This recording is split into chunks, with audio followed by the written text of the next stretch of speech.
চলে এসেছি আর একটা ছোট্ট ব্লগ ভিডিও আপনাদের সাথে শেয়ার করতে। হ্যালো এভরিওয়ান, আসসালামু আলাইকুম। Welcome back to my new another video. I am ইমা ফ্রম ইমাস ডেইলি লাইফস্টাইল। চলুন কথা না বাড়িয়ে শুরু করা যাক। সকালে খুব বেশি ঝামেলা না করে খিচুড়ির সাথে ডিম ভাজি, আমের আচার দিয়ে সকালের খাবারটা শেষ করে ফেলেছি। আমার অনেক দিন ধরেই খুব ঢাকার ফুচকা খেতে মন চাচ্ছিল। যেহেতু আমার মামা শ্বশুরা ঢাকায় থাকে, ওরা যখন এবার ঈদের ছুটিতে বাড়ি এসেছিল, ওদের কাছে আমি আবদার করেছিলাম ঢাকার ফুচকা খাবো বলে। আমরা যেহেতু ঝিনাইদহের মানুষ, ঝিনাইদহে বসে ঢাকার ফুচকা খাওয়া কিন্তু আমাদের সহজে হয় না। যাই হোক, ফুচকাটা ঠিকঠাক মতো পৌঁছালেও ফুচকার যে ডাল মাখাটা ছিল ওটা কিন্তু অলমোস্ট নষ্ট হয়ে গিয়েছিল। পরদিন আমার হাজবেন্ড পাশের একটা দোকান থেকে ফুচকার যে আলু ভর্তাটা হয় সেটা নিয়ে এসে দিয়েছিল। তারপর আমি এখানে ফুচকা মামাদের মতো ফুচকা তৈরি করে নিয়েছিলাম। এটা ছিল ছোট ফুচকা, আর সাথে ছিল লাল লাল ঝাল ঝাল বোম্বাই মরিচ। আমি এখানে খুব সামান্য পরিমাণ অ্যাড করে নিচ্ছি। আর এবার টেস্টের পালা। দেখতে ঢাকাইয়া ফুচকার মতো লাগলেও টেস্টটা কিন্তু একদম ঢাকাইয়া ফুচকার মতো লাগেনি। যাই হোক, দুধের স্বাদ ঘোলে মেটানো এই আর কি। ছোট ফুচকার সাথে ছিল ভেলপুরিও।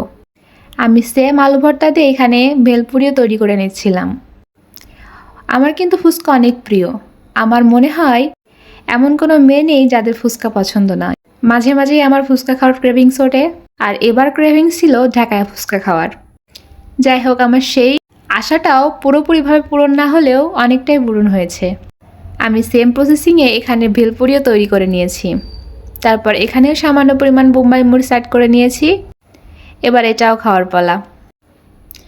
খেতে যাই হোক মোটামুটি ভালোই ছিল। যদি ওই ডাল ভর্তাটা পেতাম হয়তো আমার ফুচকা খাওয়াটা পুরোপুরি কমপ্লিট হতো।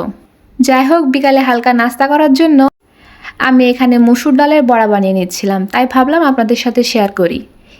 এটা আমি একদম ঘরোয়া পদ্ধতিতে সিম্পলভাবেই তৈরি করে থাকি। প্রথমে অনেক পরিমাণে পেঁয়াজ কুচি, কাঁচামরিচ কুচি, ডাল বাটা, একটু সামান্য চালের গুঁড়া, হলুদ লবণ অ্যাড করে সব কিছু মাখিয়ে নিয়ে আমি এখানে আগে থেকে গরম প্যানে ডালের বড়াগুলোকে গোল গোল করে শেপ করে ছেড়ে দিয়েছি। তারপর খুব ভালো মতো এক পাশ ভাজা হয়ে গেলে আমি এখানে উল্টে নিব। কেন জানি ডালের বড়া খেতে আমার খুব পরিমাণে ভালো লাগে। যাই হোক, আমার ডালের বড়াটা কিন্তু অলমোস্ট তৈরি হয়ে গিয়েছে। তারপর এমন একটা ছাঁকনির সাহায্যে আমি বড়াগুলোকে তুলে নিচ্ছি। দেখুন, কালারটাও কিন্তু খুব সুন্দর এসেছে এবং খেতেও কিন্তু অনেক মজা হয়েছিল।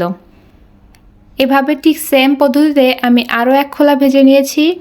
দেখতে যেমন ক্রিস্পি হয়েছে, ভেতরটাও কিন্তু ঠিক সেম পরিমাণে জুসি হয়েছিল।